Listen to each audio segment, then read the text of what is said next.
జై సీతారాం. జన్మాష్టమియోడ ఉత్సవం ఉండిందని హిని దల్లో కొంచెం బిజీ ఉండిందని హిని సత్సంగంలో చూసా ఉంటే భాగవత సప్తాహం నడుతూ ఉంటే ఆ ఒక్క కారణం కోసం దల్లో కొంచెం బిజీ ఉండిందని నన్నించి ఈ పోస్టింగ్స్ వేసిన వల్ల but let's start it from today again. దశకం 16లో మన 1 and 2 శ్లోకాస్న మన ఏర్కనవే చూసినాం. జస్ట్ ఒక స్మాల్ రీక్యాప్ చూసామంటే మన బ్రహ్మాజీయోడ పుత్రన్ దక్ష ప్రజాపతి వచ్చి మన ప్రసూతి స్వయంభూమనుని శతరూప మాత ఉండాల్సిన రెండవది కూతురాన ప్రసూతిన కట్ 16 కూతుర్లు కనిండారు. ఆ 16 కూతుర్లో 13 కూతుర్ల ధర్మదేవర్ కట్టుకుంటున్నారు. ఒక కూతుర్న పితృదేవర్ని, ఇంకొక కూతుర్న అగ్నిదేవర్ని, కడేసి కూతుర్న శివ భగవాన్ హే కట్టి చేరని చూసాము. ధర్మదేవర్ని 13வது ஆன மூர்த்தி தாயார்னு புட்டிந்தே మనోడ భగవానోడ అవతారమాన నరర్ నారాయణన్ అనిసి మన ఇవాళ వెరికి అనుభవించినాం. ఇవాళ 3வது శ్లోకాల నుండి చూసామంటే భట్టత్రి అనేరు భవంతౌ అదాదు మీరిద్దరు నరర్ని నారాయణన్ని సహస్ర కవచం దైత్యం అదాదు ఒక దైత్యను ఉంచండు. వాడి పేరు వచ్చి సహస్ర కవచం. ఆ పేర్లోనే మన పురుంచవచ్చు. ఆ అసురన్ వచ్చి 1000 కవచం ఉంచిందిట. ఆ 1000 కవచం నుండి వాడిన జయించింది ఏ దోవా చూసా ఉంటే సహస్ర వత్సర తపసమారాభిలవ్యై 1000 వర్షం తపస్సు చెయ్యాలట. 1000 వర్షం వాంటితో జోడాలట. అట్ట సేత మొట్టునే వాండోడ కవచం మీరు వాన్న అటాక్ చేసిన వల్ల ఉంటా.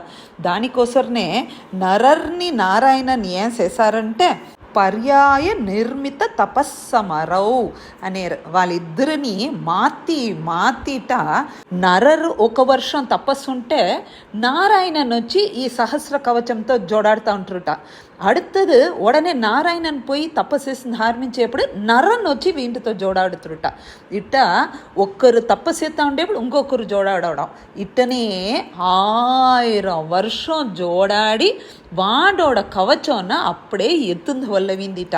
యాక్చువల్లీ ఈ అసురని ఎట్ట తపస్సు చేసినాండు నావోడ 1000 కవచోనని దోండొక్కండు 1000 వర్షం తపస్సుని 1000 వర్షం నాతో జోడాడేండో వాడి నుంచే ఎత్తుంది వల్లవును అనంగాటే ఆ ఒక టెక్నిక్ కోసమే ఇటొక అవతారం ఎత్తి వీనితో జోడాడి కడేస్లో శిష్టైక ఖట్కటం 1000 కవచం నీకు కడేసులో ఒకే ఒక కవచం ఉండేప్పుడు కొంచెం కూడా కష్టంలే సలిలం న్యహతాం జస్ట్ లైక్ దట్ మీరు వాన సంసారు అనేరు. యాక్చువల్లీ ఈ స్టోరీ చూసామంటే మనకు భాగవతంలో రాదు.